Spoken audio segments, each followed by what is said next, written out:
नमस्कार. आपल्या तालुक्याचे बाकी विद्यार्थी ज्यांनी त्याग, सेवा, समर्पण याचे पश्चात मूर्तिमंत उदाहरण असणारे आपल्या सर्वांचे दैवत स्वर्गीय सुधाकर परिचारक अर्थात थोरले मालक यांच्या पूर्णाकृती पुतळ्याच्या अनावरण समारंभाच्या निमित्तानं उपस्थित असलेले आपल्या राज्याचे लोकप्रिय मुख्यमंत्री, माझे आणि आपल्या सगळ्यांचे नेते आदरणीय देवेंद्रजी फडणवीस साहेब, आपल्या जिल्ह्याचे पालकमंत्री आदरणीय जयकुमारजी गोरे साहेब, मोठ्या मालकांचे सहकारी आदरणीय विजयदादा, उपस्थित असलेले व्यासपीठावर मंचावर उपस्थित असलेले विधानसभेचे सर्व सदस्य, राज्य सहकारी परिषदेचे अध्यक्ष राजेंद्र पाटील साहेब, उपस्थित असलेले जिल्ह्यातील सर्व माजी आमदार, मोठ्या मालकांबरोबर ज्यांनी काम केलं ते त्यांचे सगळे सहकारी, पांडुरंग परिवारातील सर्व वडीलधारी मंडळी, कार्यकर्ते, पत्रकार भगिनी, बंधूंनो आणि तरुण सहकारी मित्रांनो, पांडुरंग परिवाराच्या वतीने मी आपल्या सर्वांचं मुख्यमंत्री महोदयांचं मनपूर्वक या ठिकाणी स्वागत करतो. जन्मोजन्मी आम्ही भाऊपुण्य केले तेव्हा या विठ्ठले कृपा केली, या नामदेवरायांच्या ओळी या निमित्तानं सतत मनात येत आहेत.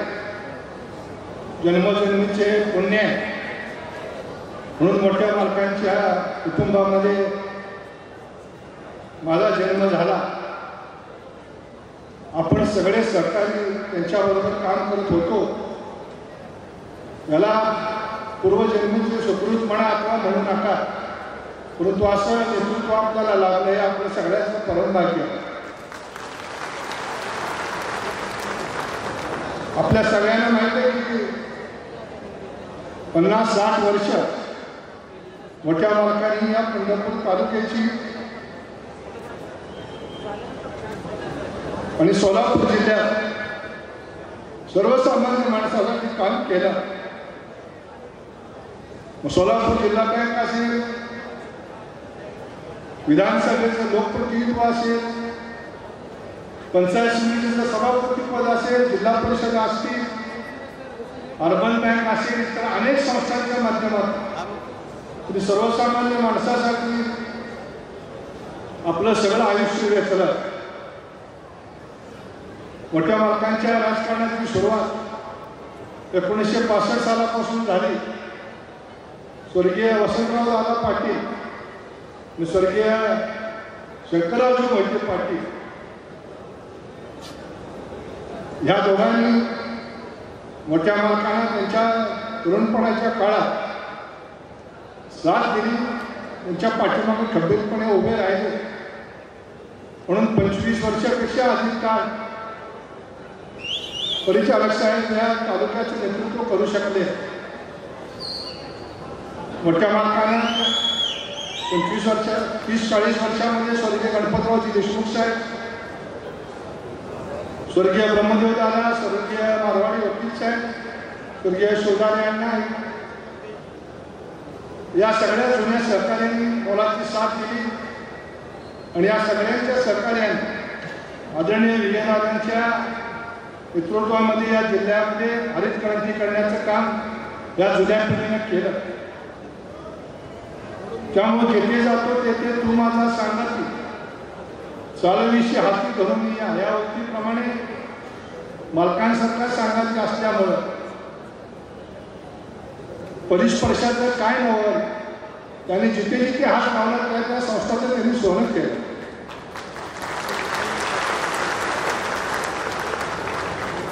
मोठ्या मालकांच्या राजकीय आयुष्यामध्ये अनेक संघर्ष त्यांनी पाहिले. मला नेहमी सांगायचे की मान सांगावा जगाला आणि अपमान सांगावा मनाला.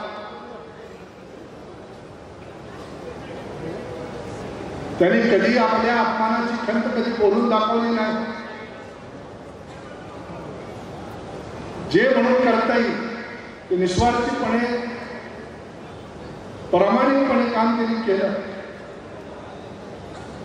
आज या ठिकाणी मोठ्या मालकांचा पूर्णाकृती पुतळा उभा राहावा अशी आपल्या सगळ्या सहकाऱ्यांची इच्छा होती. मोठ्या मालकांचं दुःखद निधन कोविडमध्ये झालं. त्यांच्या अंत्येष्टीला आपण उपस्थित राहू शकलो नाही. त्यांच्याकरता आपण काही करू शकलो नाही ही खंत आपल्या सगळ्या कार्यकर्त्यांना होती आणि त्यामुळं आपण सगळ्यांनी ही भावना व्यक्त केली की मोठ्या मालकांचा पूर्णाकृती पुतळा उभा राहावा. तो पुतळा उभा राहत असताना आदरणीय मोठ्या मालकांसारखं त्यांचं चारित्र्य आहे. राजकीय आयुष्य त्यांचं संघर्षाने भरलेला आहे. मानापेक्षा अपमान पचवून आज देवाभाऊ महाराष्ट्रामध्ये काम करतायत.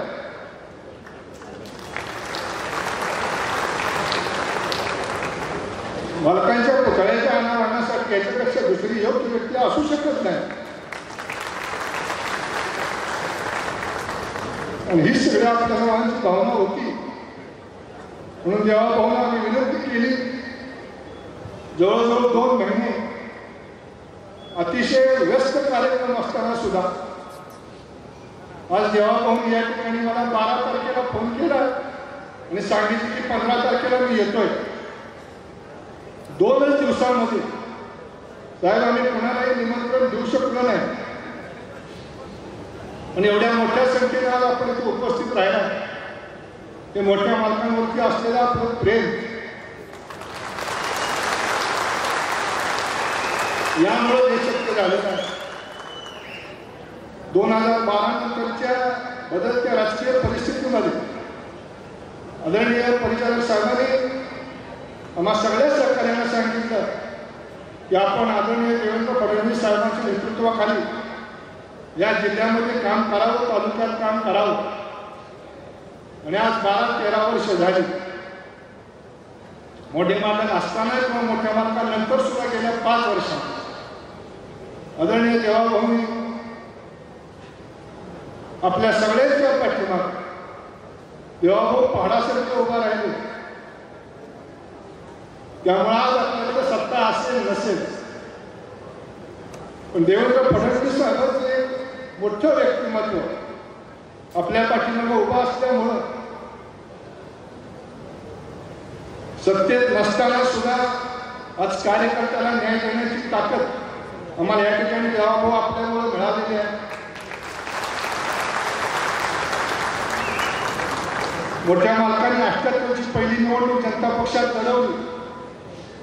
तिथून तिने कधी मागं वळून बघितलं नाही. काम करत राहिले, माणसं जोडत गेले, कार्यकर्ता बांधत गेले. आणि मला नेहमी म्हणाले कार्यकर्ता काही चिखलाचा करता येत नाही. त्याच्याकरता 1-1, 2-2 पिढ्या खर्ची काढाव्या लागतात. मी अभिमानाने सांगतो 2009 नंतर सत्ता नसली तरी सुद्धा आपल्या संघटनेमधला एकही कार्यकर्ता आपल्याला सोडून गेला नाही. हे मोठ्या मालकांनी दिलेलं शिकवण.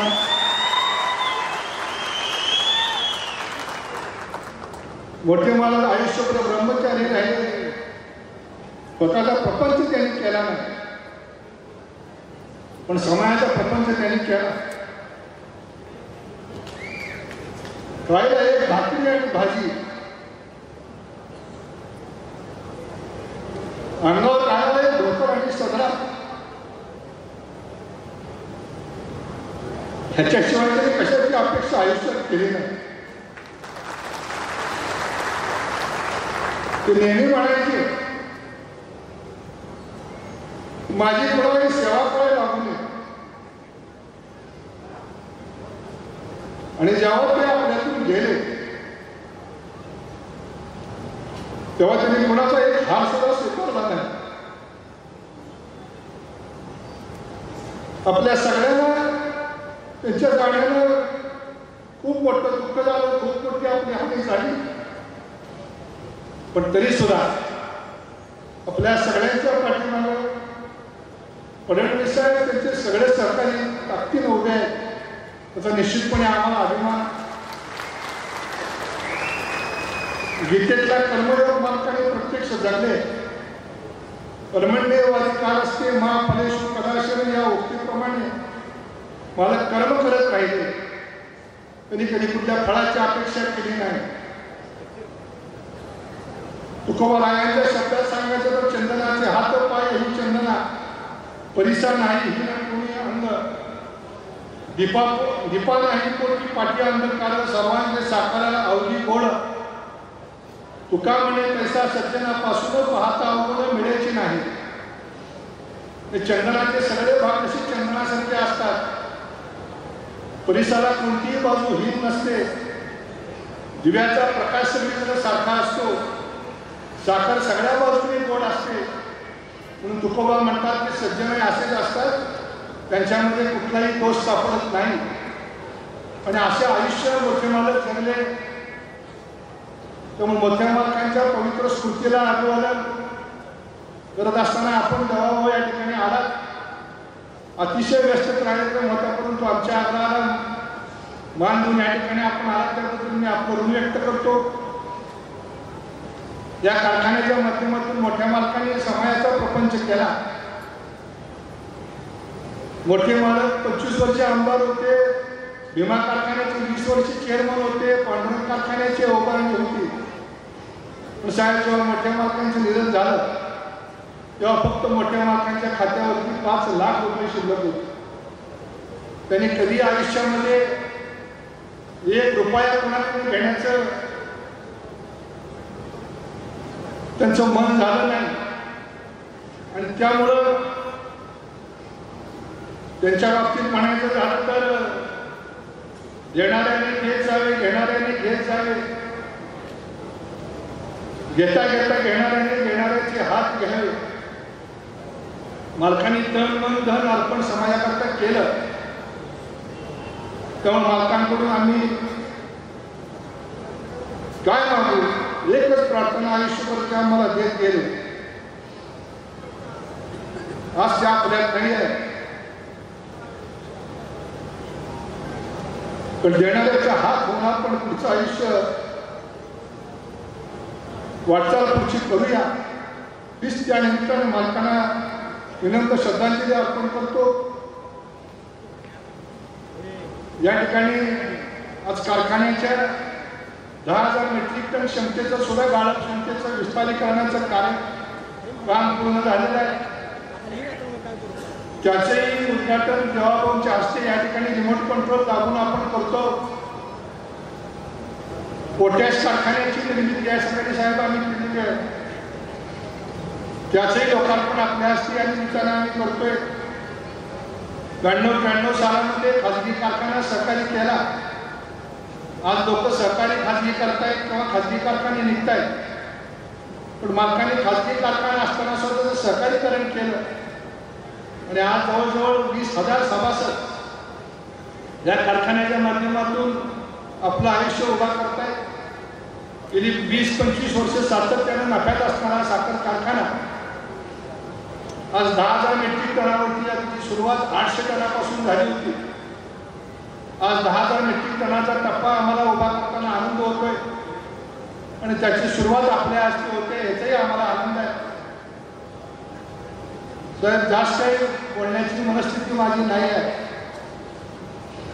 पण तरी सुद्धा आपल्या व्यस्त कार्यक्रमामधून आपण स्वतःहून फोन केला आणि सांगितलं की 15 तारखेला येतोय.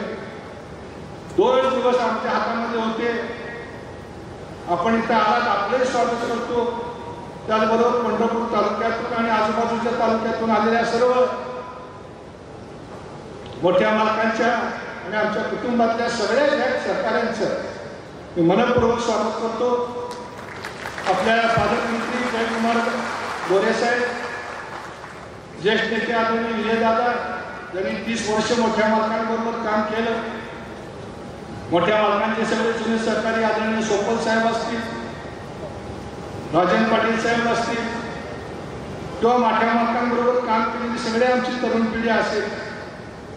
मी एका फोनवर आज या ठिकाणी सगळे उपस्थित राहिले मी प्रत्यक्ष आमंत्रण द्यायला येऊ शकलो नाही, पण तरी सुद्धा आपण या ठिकाणी आवर्जून मोठ्या मालकांच्या प्रेमापोटी आलात त्याबद्दल आपल्या सगळ्यांचं पुन्हा एकदा मनपूर्वक स्वागत करतो. आलेल्या सगळ्या सहकाऱ्यांचं माता भगिनींचं स्वागत करून मी थांबतो. धन्यवाद. जय हिंद, जय महाराष्ट्र. धन्यवाद.